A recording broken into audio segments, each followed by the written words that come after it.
जय श्री कृष्णा। आप सभी को परवर्तिनी एकादशी व्रत की हार्दिक शुभकामनाएं। 3 सितंबर 2025 बुधवार के दिन परवर्तिनी एकादशी का व्रत रखा जाएगा। इस दिन भगवान विष्णु क्षीर सागर में सैया पर शयन करते हुए करवट बदलते हैं, इसलिए इस एकादशी को करवटी एकादशी भी कहा जाता है। और इस दिन लक्ष्मी जी की पूजा करना अत्यंत श्रेष्ठ माना गया है, क्योंकि देवताओं ने भी अपना राज्य पुनः प्राप्त करने के लिए महालक्ष्मी जी का पूजन किया था। तो आप एकादशी व्रत की कथा से पहले एकादशी माता की कथा सुनेंगे। ऐसा माना जाता है कि एकादशी माता की कथा सुनने से ही व्रत का पूर्ण फल मिलता है। तो आइए पूरी श्रद्धा और सच्चे मन से एकादशी माता की जय बोलते हुए इस कथा का श्रवण कीजिए। मूर नाम का एक दैत्य था। रावण और कंस की तरह उसने आतंक मचा रखा था। स्वर्ग में देवों सहित सभी को पीड़ा दे रहा था। सब लोग उससे रक्षा मांगकर श्रीमन नारायण की शरण में गए। तब भगवान ने उनसे कहा कि तुम चिंता मत करो। भगवान मूर के साथ युद्ध करने लगे, लेकिन अपनी सारी शारीरिक शक्ति लगाकर भी वो कुछ नहीं कर सके। भगवान को युद्ध के मैदान में पलायन करना पड़ा। वो हिमालय की गुफा में छिप गए। मूर भी उनका पीछा करते हुए वहां पहुंच गया। भगवान ने ध्यान करना शुरू किया और उनके मन से एक शक्ति उत्पन्न की। उनकी मानसिक शक्ति थी वो। इस शक्ति ने बाहर आकर मूर को अपनी तलवार से मार डाला। हम जानते हैं कि शरीर में 10 इंद्रियां हैं, 5 ज्ञानेंद्रियां और 5 कर्मेंद्रियां। 11वीं इंद्री है मन, और संस्कृत में एकादशी का अर्थ है 11। चूंकि ये देवी उनके मन यानी भगवान की 11वीं इंद्री से निकली थी, इसलिए प्रभु ने उन्हें एकादशी के नाम से पुकारा। एकादशी माता की उत्पत्ति का दिन उनके नाम से ही जाना जाने लगा। माता एकादशी के अंतिम चरण के दौरान उत्पन्न हुई थी, इसे जयंती कहते हैं। और उन्होंने द्वादशी के पहले चरण के दौरान दैत्य को मार डाला था, इसे समरंती कहते हैं। एकादशी के दिन भोजन करना वर्जित होता है। भगवान ने घोषणा की थी कि एकादशी के दौरान देवी के इस महान कार्य के कारण पूरे जगत में कोई भी पाप नहीं रहेगा। लेकिन पाप तो पहले से ही। जब उसने ये सुना तो पाप पुरुष आश्रय की तलाश में इधर उधर भटकने लगा। एकादशी के दौरान वो कहाँ रहेगा? वो जहां भी रहेगा सभी ने उसे आश्रय देने से इनकार कर दिया। अंत में अन्न यानी भोजन ने एकादशी के दौरान उसे आश्रय देने के लिए सहमत हुआ। यानी एकादशी के दौरान सभी पाप भोजन में आश्रय लेते हैं। जो कोई भी एकादशी के दौरान भोजन करता है, पाप उस व्यक्ति के अंदर प्रवेश करेंगे। रोग, समस्या, हानि और परेशानी इत्यादि बन जाएंगे। एकादशी देवी को विष्णु कन्या भी कहा जाता है, क्योंकि वो भगवान की मानस पुत्री हैं।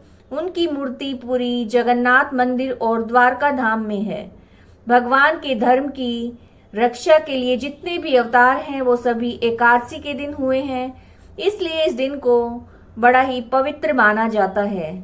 राजा धर्मकीर्ति की कथा इस प्रकार से है। गालो मुनि का भद्रशील नाम का एक पुत्र था। भद्रशील ने छोटी उम्र में ही एकादशी व्रत का पालन करना आरंभ कर दिया था।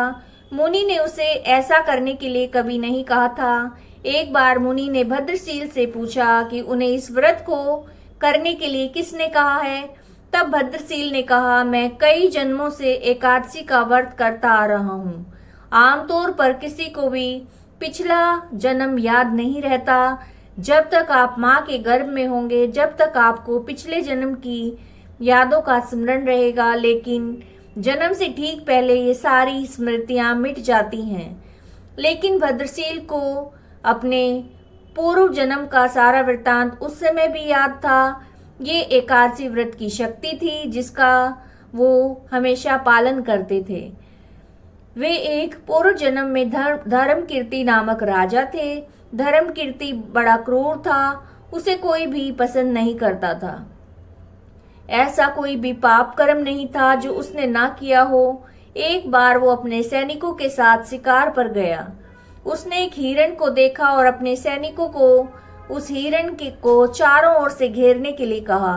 राजा ने कहा कि जो भी हिरण को भागने देगा उसका पूरा परिवार मार डाला जाएगा। हिरण ने जब ये सुना तो उसने सोचा कि बेचारे सैनिक, मैं उनमें से किसी को कुछ नहीं होने दूंगा। हिरण राजा के पास से निकलकर भागा। राजा ने हिरण का पीछा किया और सूर्यास्त होते होते राजा एक घने जंगल के अंदर भटक गया। हिरण कहीं दिखाई नहीं दे रहा था। राजा ने एक पेड़ के नीचे अपनी रात बिताई। उस दिन पूरे दिन उसने कुछ भी नहीं खाया था। उसे चारों ओर से खतरनाक जानवरों के गुर्राने की आवाजें सुनाई दे रही थी। वो सो भी नहीं सका। राजा ने डर के मारे श्री हरि से प्रार्थना करना आरंभ किया। फिर तो सुबह होते ही उसकी मृत्यु हो गई। यमदूत आए और यमराज के पास ले गए। यमराज ने पूछा, तुम लोग इसे यहाँ क्यों लाए हो? इनका स्थान तो बैकुंठ में भगवान महाविष्णु के बगल में है, लेकिन राजन ये तो महापापी है। तब उन्होंने कहा कि ये अब पवित्र हो चुका है। जिस दिन इसकी मृत्यु हुई थी उस दिन एकादशी थी और इन्होंने दिन भर एकादशी का उपवास किया। रात में जागते हुए श्री हरि का इन्होंने स्मरण किया। इससे इनके सारे पाप दूर हो गए हैं और ये पवित्र हो गए हैं। यमराज ने स्वयं एक स्वर्ण रथ को बुलवाया और राजा को बैकुंठ में भेज दिया। जब लोगों को इस बारे में पृथ्वी पर पता चला तो वे सभी एकादशी माता के व्रत का पालन करने के लिए और अधिक उत्साहित हो गए। आइए परिवर्तिनी एकादशी व्रत की कथा सुनिए। युधिष्ठिर ने पूछा, भगवान, भादो की शुक्ल पक्ष की एकादशी का नाम क्या है, उसकी विधि क्या है और एकादशी के व्रत को करने से कौन सा फल मिलता है तथा उसका उपदेश कौन सा है? भगवान श्री कृष्ण ने कहा, राजश्रेष्ठ, अब मैं अनेक पाप नष्ट करने वाली और अंत में स्वर्ग देने वाली भादो की शुक्ल पक्ष की वामन एकादशी की कथा कहता हूँ। इस एकादशी को जयंती एकादशी भी कहते हैं। इस एकादशी की कथा सुनने मात्र से ही समस्त पापों का नाश हो जाता है। इस एकादशी के व्रत का फल वाजपेय यज्ञ के फल से भी अधिक होता है। इस जयंती एकादशी की कथा से नीच और पापियों का उद्धार हो जाता है। यदि कोई धर्मपरायण मनुष्य एकादशी के दिन मेरी पूजा करता है, मैं उसे संसार की पूजा का फल देता हूँ। जो मनुष्य मेरी पूजा करता है उसे मेरे लोक की प्राप्ति होती है, इसमें किंचित मात्र भी संदेह नहीं है। जो मनुष्य इस एकादशी के दिन वामन भगवान की पूजा करता है वो तीनों देवता अर्थात ब्रह्मा, विष्णु, महेश की पूजा करता है। जो मनुष्य इस एकादशी को व्रत करते हैं उन्हें संसार में कुछ भी करना शेष नहीं रहता।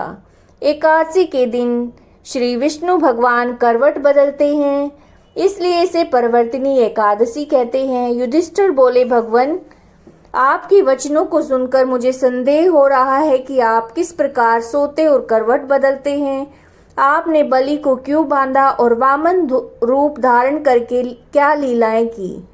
चातुर्मास व्रत की विधि क्या है और आपके शयन करने पर मनुष्य का क्या कर्तव्य है, वो सब विस्तार से कहिए। श्री कृष्ण भगवान बोले, राजन, अब आप पापों को नष्ट करने वाली कथा का श्रवण करो। त्रेता युग में बलि नाम का एक दानव था। वो अत्यंत भक्त, दानी, सत्यवादी तथा ब्राह्मणों की सेवा किया करता था। वह अपनी भक्ति के प्रभाव से स्वर्ग में इंद्र के स्थान पर राज्य करने लगा। इंद्र तथा अन्य देवता इस बात को सहन नहीं कर सके और भगवान से प्रार्थना करने लगे। अंत में भगवान ने वामन रूप धारण किया और अत्यंत तेजस्वी बालक के रूप में राजा बलि को जीता। युधिष्ठिर बोले, जनार्दन, आपने वामन रूप धारण करके बलि को किस प्रकार से जीता, वो सब सविस्तार समझाइए। श्री कृष्ण भगवान बोले, राजन, मैंने वामन का रूप धारण करके राजा बलि से याचना की कि राजन, आप मुझे 3 पग भूमि दे दो, इससे आपको 3 लोक के दान का फल प्राप्त होगा। राजा बलि ने इस याचना को स्वीकार कर लिया और 3 पग भूमि देने को वो तैयार हो गया। तब मैंने अपने आकार को बढ़ाया और भूलोक में पैर, भूलोक में जंघा और स्वर्गलोक में कमर, नयलोक में पेट और जनलोक में हृदय, तपलोक में कंठ और सत्यलोक में मुख रखकर अपने सिर को ऊंचा उठा लिया। उस समय सूर्य, चंद्र, नक्षत्र, इंद्र तथा अन्य देवता आदि शास्त्र अनुसार मेरी स्तुति करने लगे। उस समय मैंने राजा बलि से पूछा, राजन, अब मैं तीसरा पैर कहाँ रखूं? इतना सुनकर राजा बलि ने अपना सिर नीचा कर लिया और उस पर मैंने अपना तीसरा पैर रख दिया और वो भक्त दानव पाताल को चला गया। जब मैंने उसे अत्यंत दुखी पाया तो मैंने उससे कहा, हे बलि, मैं सदैव तुम्हारे पास रहूंगा। भादों के शुक्ल पक्ष की एकादशी को परवर्तिनी नामक एकादशी के दिन मेरी एक प्रतिमा राजा बलि के पास रहती है और एक क्षीर सागर में शेष नाग पर शयन करती रहती है। इस एकादशी को विष्णु भगवान सोते हुए करवट बदलते हैं। इस दिन त्रिलोकी के नाथ श्री विष्णु भगवान की पूजा की जाती है। इसमें चावल और दही सहित रूपा का दान दिया जाता है। इस रात्रि को जागरण करना चाहिए। इस प्रकार व्रत करने से मनुष्य सारे पापों से मुक्त होकर स्वर्ग लोक को चला जाता है। जो मनुष्य पापों को नष्ट करने वाली इस कथा को सुनते हैं उन्हें अश्वमेध यज्ञ के बराबर फल मिलता है। व्यक्ति दान तो करे लेकिन दान करके उसे कभी अभिमान नहीं करना चाहिए। अहंकार व्यक्ति को ले डूबता है। राजा बलि ने अभिमान किया और पाताल चला गया। इससे ये भी ज्ञात होता है कि अति हर कार्य की बुरी होती है। तो ये आप एकादशी व्रत की कथा सुन रहे थे। आपने एकादशी माता की कथा सुनी और उम्मीद है आपको अच्छी लगी होगी।